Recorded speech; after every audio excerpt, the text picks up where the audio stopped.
All right. Hello, my name is Natalie Hayden. And I'm Laverne Badger. And this is Expose the Podcast. And we are super excited because we have our first guest of the year. Yes.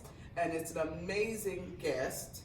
It just, aren't you excited about this? I'm just super excited about this because when we said we're coming with it in 2020, we're coming with it in 2020. And what we want to make sure that we get out there is what changes are going to happen, what movement is going to happen to protect women and children in regards to becoming victims of abuse. And so we are here with Mr. Ed Fallone. Welcome. Welcome. Thank you so much Thanks for so being much. a guest with us. Yes. So tell us a bit about yourself. Okay, well, I'm Ed Fallone. I'm running for the Wisconsin Supreme Court. Okay.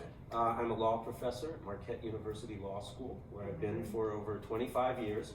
Topics that I typically teach include constitutional law, so issues relating to women's rights, also criminal law and immigration law, so domestic violence issues come up a lot.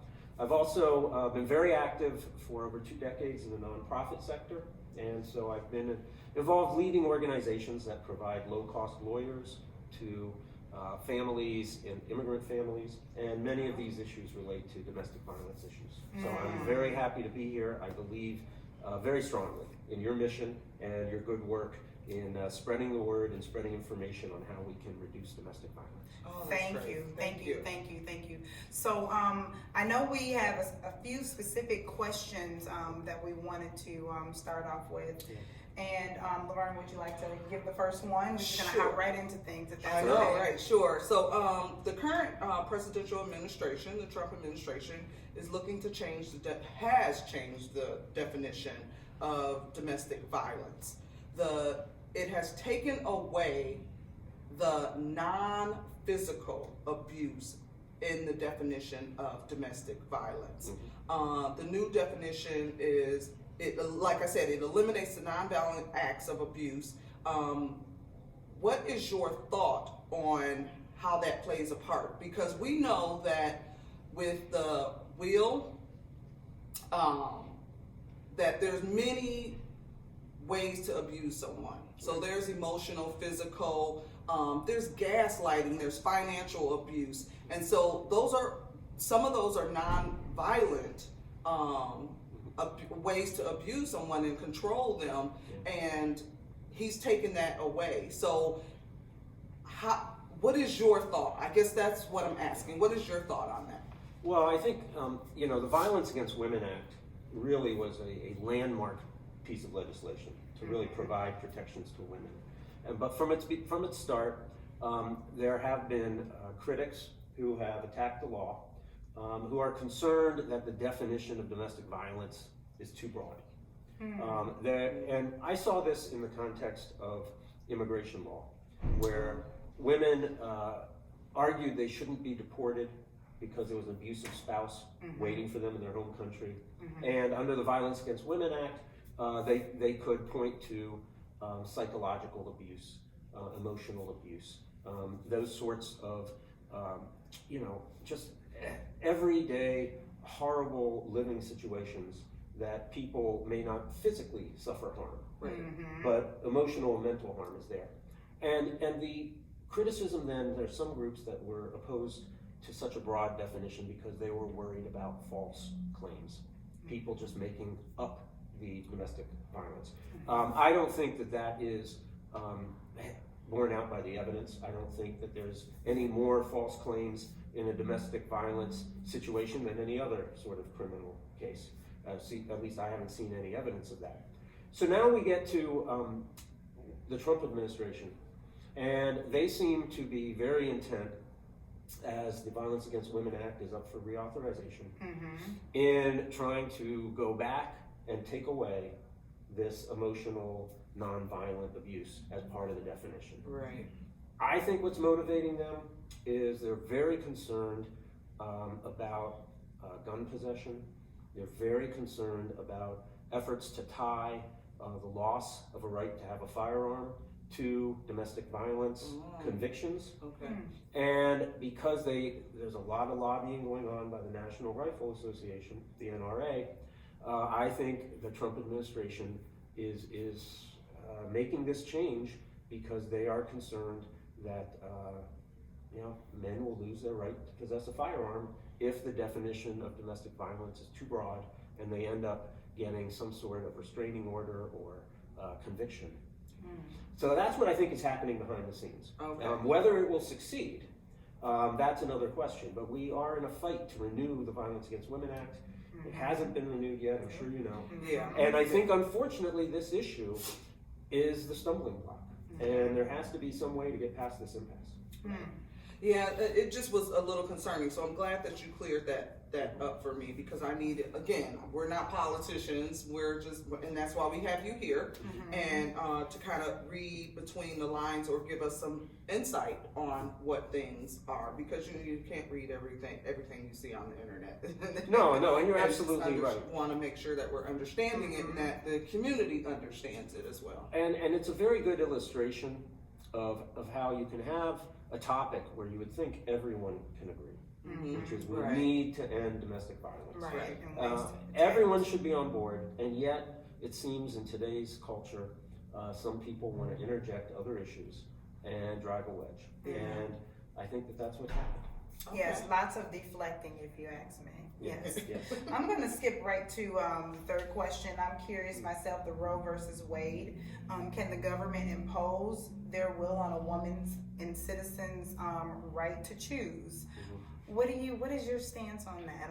We're just exposed as curious. Fair question. Yes. Fair question. Well, I said from the beginning of my campaign for the Wisconsin Supreme Court that women's rights are human rights. And so, first of all, I reject any attempt to view reproductive rights as not of the same quality or importance of any other human right. We have a situation, and I'm a constitutional law professor, so I teach the right to have an abortion, Roe versus Wade, the cases that follow Roe, Planned Parenthood versus Casey, Whole Woman's Health versus Hellerstedt. So it's part of our constitutional law that a woman has a right to make a decision about whether to terminate a pregnancy before the pregnancy becomes viable, and that the government, whether it's state or federal, can't put too high a burden on her exercise of that right. They can regulate it somewhat, but they can't put too high a burden. And the way I feel about it is it's troublesome what we're seeing today for two reasons. First of all, when the Supreme Court of the United States adopted this standard that said the state can provide some regulations where abortions are provided, who can provide them, as long as they don't create too big a burden on the woman's right to choose, that test just creates an incentive for states to just keep trying, keep raising the bar. Let's try this burden. Let's try that burden. Let's see if the courts uphold it. So the very test they adopted was an invitation to state legislatures to keep coming back and seeing what kind of law would survive a challenge. And then the other thing that's extremely troubling to me is we've seen a very concerted, obvious effort for certain groups to have judges appointed or elected just because of how they're going to rule, whether they are going to overturn Roe versus Wade or not. Yeah. And that is very troubling to me, to have that sort of a litmus test being put on. And really, there's no reason to overturn Roe versus Wade based on legal arguments. The Supreme Court was asked on multiple occasions to overturn Roe versus Wade and rejected every invitation to do so. So if they do now overturn Roe, it would solely be because the people have changed. Right. And as a law professor, that is extremely troubling. Wow. Thank you for that. So we have one last question. Sure. Now, before we get to that last question, is there anything that you would like to interject and share with us, as well as the viewers, that is not specifically on this list as of yet? Well, I would just like to say that one of the things that I've worked on my whole career as a lawyer, law professor, has been the issue of access to affordable lawyers. And in particular, I think when you're talking about victims of domestic violence, sometimes I think women can stay in an abusive situation because they can't imagine an alternative or they can't afford an That's alternative. correct. Absolutely. And so I just wanted to say that we need to make sure in our justice system that we have affordable legal help for women in situations of domestic violence, somewhere they can go and get legal representation. Now, there is a great organization, I want to give a shout out, called Lotus Legal, Okay. that assists women in domestic violence situations and in sex trafficking situations. Here in Milwaukee. Here in Milwaukee, it's Okay. called Lotus Legal. I don't. And we'll make sure that We have that in, information that'll in the come notes. on. Yeah. And I get nothing for plugging them, except former law student of mine is their lead attorney, and I think they're doing fantastic work. But that's the sort of effort that I think the legal profession and the judicial branch need to focus on. It's not enough to have a justice system if people can't access it. Right. Right. Absolutely. Absolutely. That's a big deal. That is a Yes, that's that the- is. The, Love it. I don't know if your viewers saw the disembodied hand. right. Shoving So a slip of paper. those of you who are not watching the video and just listening to the audio, we're giggling because his right hand woman just passed a little something. But we all need a right hand woman to kind of keep us in line. Chelsea, my campaign manager, Chelsea Cross, who's wonderful. Yes, she is. Thank you, yes. Chelsea. Yay, for shout out to making Chelsea. contact. Yes. Shout out for Chelsea.